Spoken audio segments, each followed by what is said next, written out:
Hello guys, in this video I'll show you how you can fix Crimson Desert is crashing on PC. So without further ado, let's get started.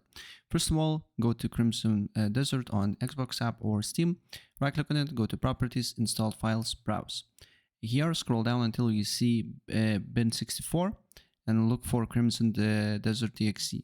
Copy the path, then you need to go to graphic settings, and on graphic settings you need to select add a desktop app, paste the path, add exe file here, and then here you should see Crimson Desert here. Press on it and make sure to select GPU preference to high performance, right? Another thing you need to do here is to go to NVIDIA app,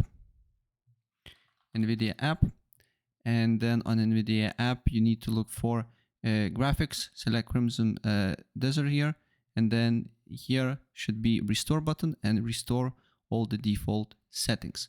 Then we can go in game, and in game settings make sure VSync is off, upscale mode is also off.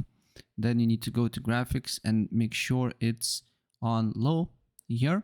Then you need to go to input here, not input, language and gameplay, and make sure 3D node info and map is off as well.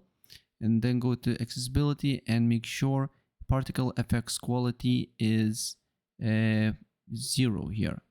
And then look if the problem persists after you apply these changes.